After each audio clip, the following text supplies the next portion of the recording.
So the second basis on which GDPR allows you to process personal information is contractual necessity, and we are going to talk about that in this video. Welcome to my YouTube channel where you daily see new content on data privacy, and as I mentioned, in this video we are going to talk about the contractual necessity as laid down by GDPR. So what is a contractual necessity? It's like saying that you have signed a contract between two parties and now you want to process their personal information. This means that there is no separate consent form, but we are into a contract, and because we are into a contract and to execute that contract we need to execute or process your personal information. So that's what we are going to do. You need to process the personal information to honor a contract signed with someone. Processing is very necessary for the data subject himself because there is a contractual obligation.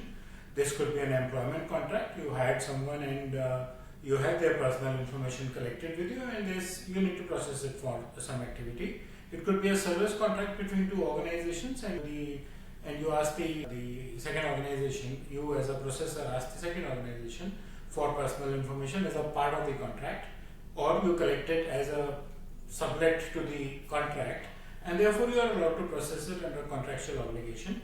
The only important thing here is, of course, that you should apply data minimization.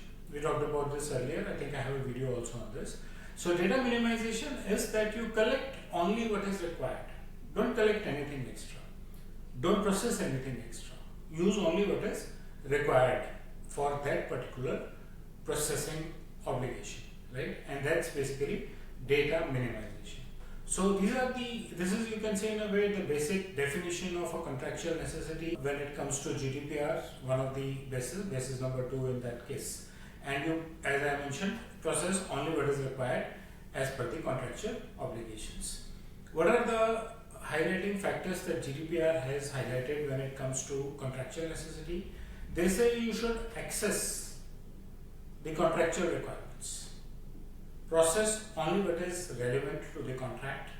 Avoid over-processing. So nothing will be processed if it is not required for the contract. You should inform the data subjects that you are processing this information. You should highlight all them in your privacy notices that you would process the information, personal information, for whatever is required to honor a particular contract. So you should have it as a part of your contract. And just to make sure that your data subjects are informed, you should have it as a part of your privacy notice as well. And you should have very clear terms in the contract as to what are you processing, why are you processing it, expected outcome out of it, right? So first of all, contractually, you should be clear that for this purpose, I am going to process this personal information, and you should avoid any over processing of the personal information. Then what comes is data processing. How would you process the data? You'll make it a secure processing. You'll stay in touch with your sub-processors, and if you are a collector, then with your processors, and have a very clear clauses in terms of processing also. Data minimization comes up again and again. So you are going to collect and process the minimum possible information. Purpose limitation, you are going to process information only for the purpose. So you have to understand the combination here. You have to process the information only for a purpose and collect the bare minimum required for that purpose, right?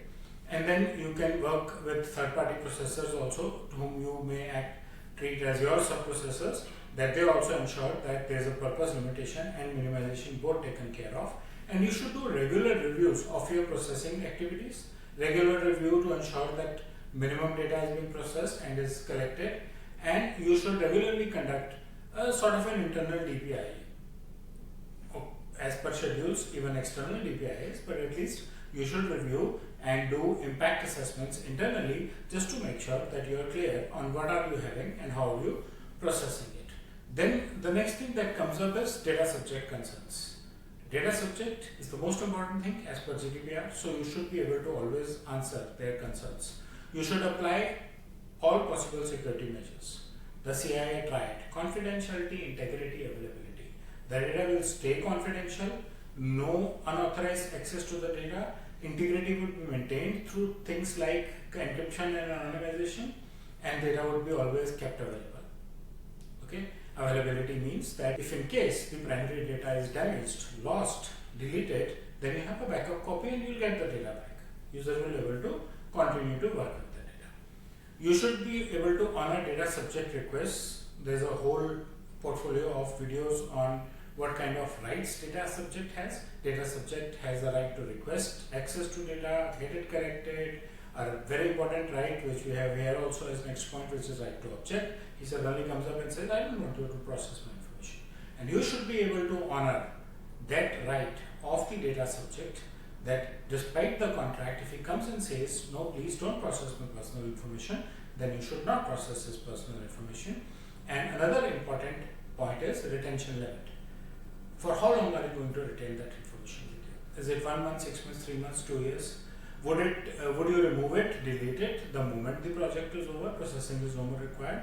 Would you retain it for X number of days, months, years after the processing is over, right?